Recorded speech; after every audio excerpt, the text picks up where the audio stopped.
महर्षि रमण के साथ सत्संग करते समय एक साधक ने पूछा कि महर्षि, आप कहते हैं कि मैं की खोज करो, मैं कौन हूं इसे जानो, लेकिन क्या परमात्मा में, भगवान में दृढ़ भावना, भक्ति भाव रखना आपकी खोज की पद्धति से अधिक प्रभावशाली नहीं है क्या? भक्ति भाव विधेयात्मक है, जबकि आपकी विधि निषेधात्मक है। इसमें किसको हम प्रधानता दें? तब महर्षि ने कहा, जब तक तुम यह जानना चाहते हो कि साक्षात्कार कैसे करें, तुमको अपने आत्मा को खोजने का परामर्श दिया जाता है।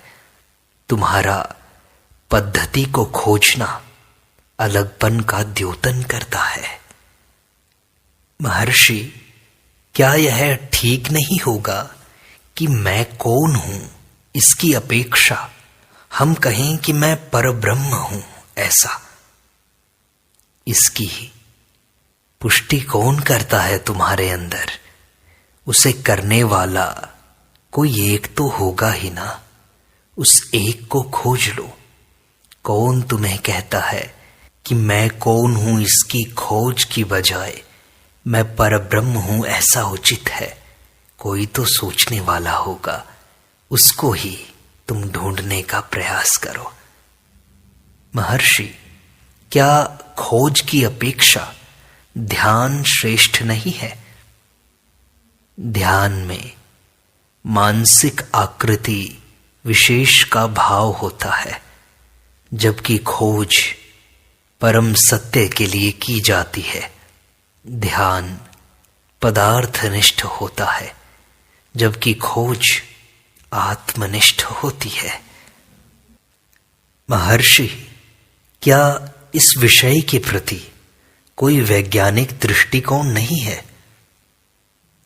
असत का त्याग तथा सद्वस्तु की खोज वैज्ञानिक ही तो है। महर्षि, मेरा आशय यह है कि धीरे धीरे निरसन हो, पहले मन का, फिर बुद्धि का, फिर अहंकार का, ऐसे। आत्मा ही सत्य है, अन्य सब मिथ्या है। मन तथा बुद्धि तुमसे पृथक नहीं है। महर्षि, यह देह चेतना क्या है तथा यह खुद की खोज में कैसे सहायता प्रदान करती है? देह चेतना क्या है? पहले हमें यह बताओ, चेतना से पृथक तुम कौन हो? चूंकि देह चेतना है, देह का आधार बनता है जो मैं चेतना से उदय होता है, और इसका उदय चैतन्य से है। तो चैतन्य से उदय हुआ मैं से उदय हुई देह चेतना, और देह चेतना से उदय हुआ देह। शुद्ध चैतन्य ही सदैव विद्यमान है, तथा इसके अतिरिक्त कुछ भी तो नहीं है।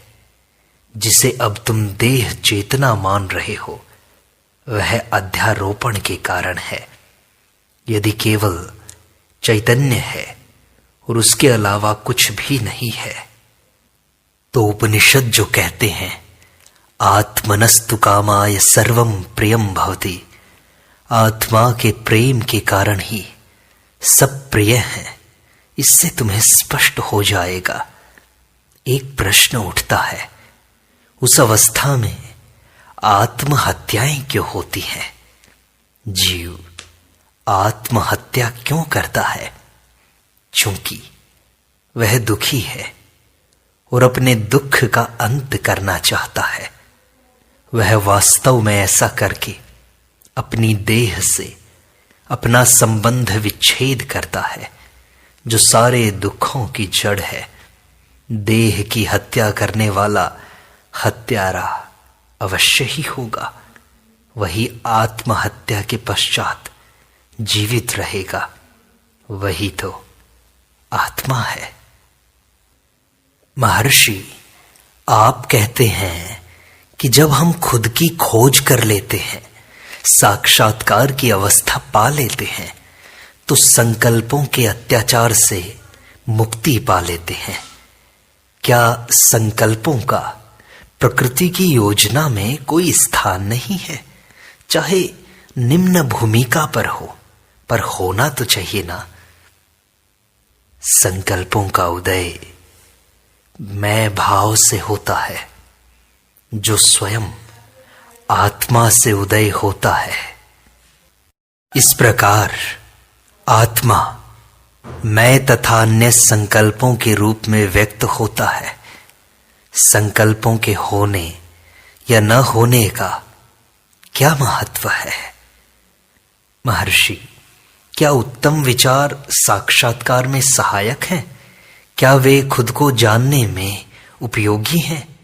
क्या वे प्रामाणिक माध्यम अथवा साक्षात्कार हेतु पहली सीढ़ी नहीं है? हाँ, इस प्रकार वे निकृष्ट संकल्पों को दूर रखते हैं। साक्षात्कार की अवस्था से पूर्व स्वयं उन्हें भी लुप्त होना ही होगा। महर्षि, क्या साधना के संकल्प साक्षात्कार का ही एक पहलू नहीं है? क्या वे उस दृष्टि से सहायक नहीं है? साधना के संकल्प साक्षात्कार में सहायक हैं, इसी हद तक कि वे निकृष्ट संकल्पों को दूर रखते हैं। सारे संकल्पों को, चाहे वो साधना के हों या ना हों, सबको एक बार आत्मा में लुप्त होना होगा। संकल्प उत्तम हो या अधम हो, तुमको दूर ले जाते हैं, समीप नहीं। चूंकि संकल्पों से आत्मा अधिक निकट है, तुम आत्मा हो, जबकि संकल्प आत्मा से अलग है। महर्षि, क्या सभ्यता सामान्यतः धीरे धीरे किंतु निश्चित रूप से इस आत्म साक्षात्कार की सही दिशा में आगे बढ़ रही है? सभ्यता प्रकृति की योजना में ही है। अंततः यह भी सबके समान अपने आप को आत्म साक्षात्कार में विलीन कर देगी। महर्षि, क्या प्राचीन ढंग का एक उत्तम पुरुष आधुनिक सभ्यता के एक बुद्धिमान तथा व्यवहार कुशल व्यक्ति की तुलना में साक्षात्कार के अधिक निकट है? साक्षात्कार करने वाला मनुष्य देखने में गंवार प्रतीत हो सकता है, परंतु गंवार साक्षात्कारी पुरुष नहीं है। तो महर्षि, क्या यह धारणा उचित है कि समस्त घटनाएं जो हमारे साथ होती हैं ईश्वर के द्वारा प्रेरित हैं? क्या वे खुद की खोज में सहायक हैं, इस कारण उत्तम हैं? हाँ, ऐसा ही है। तथापि अन्य वस्तुएं तथा ईश्वर आत्मा से पृथक नहीं है। यदि तुम आत्म भाव से रहो तो इनका संकल्प भी क्यों उत्पन्न होगा?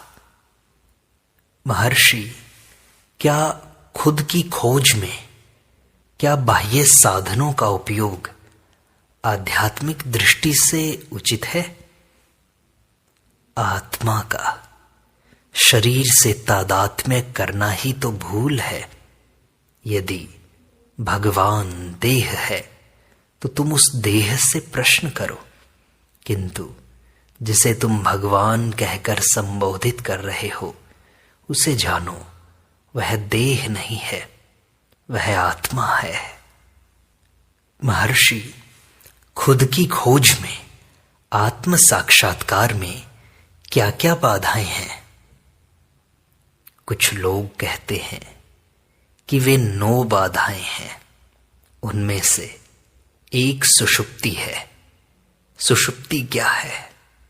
वह केवल जागृति की विरोधी है। सुषुप्ति जागृति से स्वतंत्र नहीं हो सकती। सुषुप्ति शुद्ध आत्मा है। यह मत समझो कि तुम जागृत हो। न सुषुप्ति हो सकती है, न अवस्था त्रयी ही। आत्मा को भूलकर ही तुम कहते हो मैंने स्वप्न देखा। क्या आत्मा के अभाव में किसी वस्तु का अस्तित्व संभव भी है? तुम उसे क्यों छोड़ते हो और अनात्मा को क्यों पकड़ते हो? ज्यों ही मन बहिर्मुख हो, उसे तभी तुरंत अंतर्मुख करो। अपने से बाहर आनंद खोजने के स्वभाव के कारण यह बाहर जाता है। बाह्य वस्तुएं प्रसन्नता का कारण नहीं है। यह ज्ञान मन को संयमित रखता है। यही वैराग्य है। पूर्ण वैराग्य के उपरांत ही मन सुस्थिर हो जाएगा। मन केवल ज्ञान, अज्ञान अथवा सुषुप्ति जागृति का सम्मिश्रण है। यह 5 प्रकार से कार्य करता है।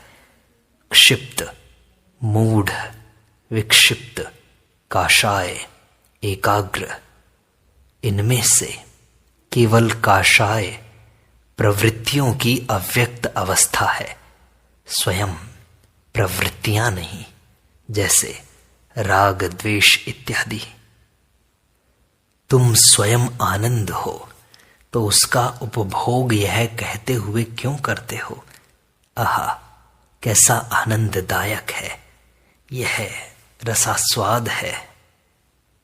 महर्षि शास्त्रों में कहा है कि स्वयं जीवन मुक्ति आनंद ही है। शास्त्रों की बात मत करो। जीवन मुक्ति क्या है, आनंद क्या है? मुक्ति स्वयं संदेहजनक है। ये समस्त शब्द क्या है? क्या ये आत्मा से स्वतंत्र हो सकते हैं? जिसका अस्तित्व नहीं है उसका अस्तित्व कभी नहीं होगा। जिसका अस्तित्व है वह नित्य सिद्ध है, अभी है, यही है, और यह सनातन नियम है। मन की खोज करके उसकी शक्ति को नष्ट कर दो। मन की परीक्षा करने से उसकी क्रियाशीलता स्वतः समाप्त हो जाती है। मन की खोज करने की एक अन्य पद्धति है। स्रोत, ईश्वर, आत्मा अथवा चैतन्य कहा जा सकता है। एक संकल्प पर ध्यान केंद्रित करने पर अन्य समस्त संकल्प लुप्त हो जाते हैं और अंत में वह एक संकल्प भी नहीं रहता। संकल्पों पर नियंत्रण करते समय सतर्क रहना आवश्यक है, अन्यथा गहरी नींद आ घेरती है। महर्षि, फिर खुद की खोज हम कैसे करें? प्राणायाम साधन में सहायक हो सकता है, किंतु केवल प्राणायाम स्वयं लक्ष्य नहीं है। यह करते समय मन में सतर्क रहने की सावधानी रखो तथा मैं भाव को स्मरण करते हुए इसके उद्गम की ओर लक्ष्य रखो। तब तुम जानोगे कि जहां श्वास अस्त होने लगता है वहां मैं भाव उदय होता है। उनका उदय और अस्त साथ साथ होता है। श्वास के साथ मैं भाव भी अस्त हो जाता है। साथ ही साथ एक अन्य ज्योतिर्मय तथा निस्सीम मय प्रकट होगा जो निरंतर है, अखंड है। यही लक्ष्य है। उसके अनेक नाम है, ईश्वर, आत्मा, कुंडलिनी शक्ति, चैतन्य इत्यादि। जब प्रयास करोगे तो वह स्वयं तुम्हें लक्ष्य तक ले जाएगा। मन संकल्पों का समूह है। संकल्प इसलिए पैदा होते हैं कि वहां चिंतन करने वाला है। चिंतन करने वाला अहंकार है। अहंकार को खोजोगे तो यह स्वतः ही लुप्त हो जाएगा। अहंकार तथा मन एक ही है। अहंकार मूल संकल्प है जिससे अन्य समस्त संकल्प उत्पन्न होते हैं। महर्षि, जब हम खुद की खोज करते हैं तो ऐसी स्थितियां आती हैं कि बाहरी दृश्य जैसे स्पष्ट दिखाई नहीं देते, तथापि अपने लिए कोई स्पष्ट महत्व न रखते हुए उनका अस्तित्व विद्यमान रहता है। मन में गहन शांति रहती है। क्या यह समय आत्मा में डुबकी लगाने का होता है, खुद में स्थित होने का होता है? इसे कैसे समझें? मन में जागृति के साथ शांति है। वस्तुतः यही वह अवस्था है जिस पर लक्ष्य रखना है। इस जानकारी के बिना कि यही आत्मा है, जो प्रश्न इस विषय पर किया गया है, उससे प्रतीत होता है कि यह अवस्था स्थायी नहीं है, अपितु कभी कभी आती है। बहिर्मुखी प्रवृत्ति की अवस्था को पलटकर मन को अंतर्मुखी करने की अवस्था हेतु डुबकी लगाना शब्द उपयुक्त है, क्योंकि बाहरी सतह से नीचे डुबकी लगाना है।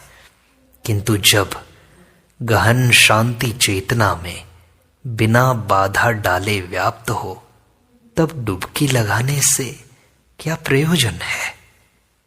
यदि उस आत्मा का उस अवस्था में साक्षात्कार न हुआ हो, तब ऐसा करने के प्रयास को डुबकी लगाना कहा जा सकता है। तब उस अवस्था को साक्षात्कार अथवा डुबकी लगाने के लिए उपयुक्त माना जा सकता है। इस प्रकार दो अंतिम प्रश्न आवश्यक हैं। महर्षि, फिर खुद की खोज कैसे संभव हो सकती है?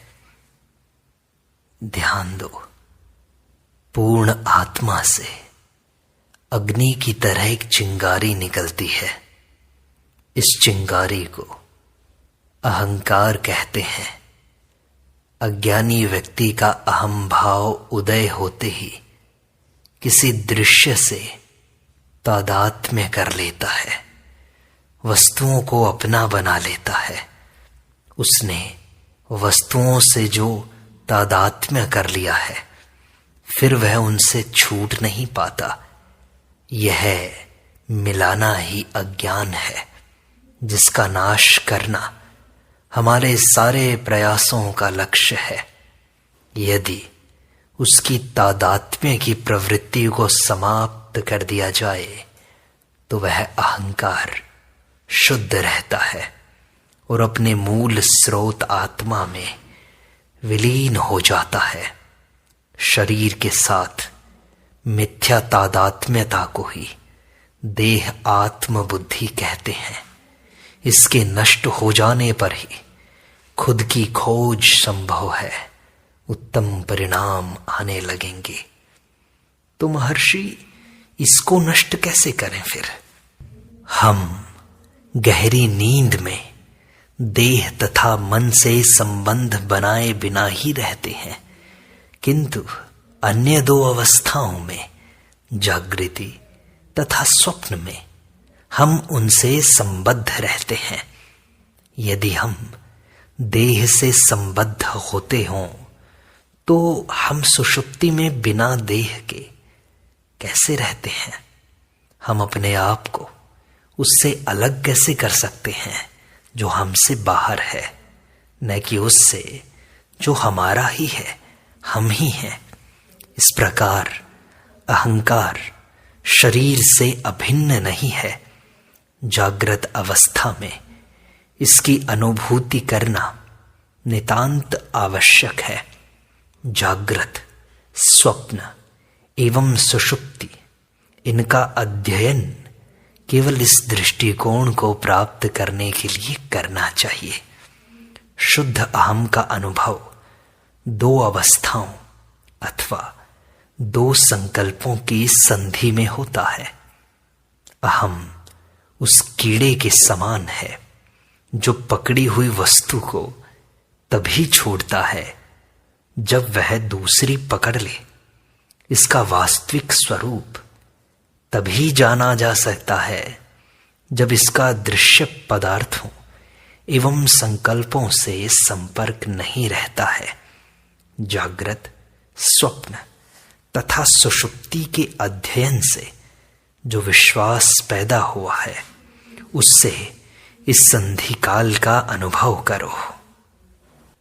महर्षि, मैं स्वयं की खोज करना चाहता हूं, लेकिन मन की शांति नहीं है। मैं कैसे ध्यान करूं? शांति हमारा वास्तविक स्वरूप है। इसकी प्राप्ति आवश्यक नहीं। हमारे संकल्प नष्ट होने चाहिए। महर्षि, मैं उनको नष्ट करने का प्रयास कर रहा हूं, पर सफल नहीं हो पाता। इसके लिए गीता में बताया गया मार्ग ही एकमात्र साधन है। जब कभी मन चंचल हो, उसे वापस लाकर ध्यान में लगाओ। अभ्यास वैराग्याभ्याम तन्निरोधः। अभ्यास और वैराग्य से मन का निरोध हो सकता है। अभ्यास तथा वैराग्य आवश्यक है। विस्तारशील संकल्पों का अभाव वैराग्य है। केवल एक विचार पर एकाग्र होना अभ्यास है। ध्यान का एक विधेयात्मक पहलू है तथा दूसरा निषेधात्मक। महर्षि, मैं स्वयं की खोज करते करते नींद में पहुंच जाता हूं और वहां शांति प्रतीत होती है। क्या नींद ही आत्म साक्षात्कार है? यह आत्मा है। तुम साक्षात्कार की बात क्यों करते हो? क्या ऐसा एक भी क्षण है जब आत्मा का साक्षात नहीं होता? यदि ऐसा कोई क्षण होता, दूसरे क्षण आत्म साक्षात्कार का क्षण कहा जाना संभव होता। ऐसा कोई भी क्षण नहीं है जब आत्मा न हो या जब आत्मा का साक्षात्कार न हो। उसके लिए सुषुप्ति को ही क्यों चुनते हो? इस समय भी तुम्हें आत्मा का साक्षात्कार है। पर महर्षि, इस अवस्था में मैं समझ नहीं पाता। इसका कारण यह है कि तुम आत्मा को देह से मिला रहे हो। मिथ्या तादात्म्य को त्याग दो और आत्मा ही प्रकट रहेगी। महर्षि, किंतु मेरे प्रश्न का समाधान नहीं हुआ। सुषुप्ति में यह आसक्ति नहीं होती। इसकी अनुभूति तथा अनुभव अभी है। माया का वास्तविक स्वरूप क्या है जो तुम्हारा वास्तविक स्वरूप नहीं है? माया के बारे में क्यों विचार करते हो? यह भ्रांति किसे हुई है? अपने वास्तविक स्वरूप को जान लेने पर मैं मेरा नहीं रहेगा। यही माया से मुक्ति पाना है। माया बाहर नहीं है कि उससे किसी अन्य प्रकार से मुक्त हुआ जा सके। स्वयं की खोज कर लेने पर मन के सारे विचार शांत हो जाएंगे। मन, अहंकार, बुद्धि, सारे संकल्प ही माया जाल बनाते हैं। जब तुम स्वयं की खोज कर लोगे तो ये माया जाल अपने आप कट जाएगा। तुम आत्मा में स्थित हो जाओगे।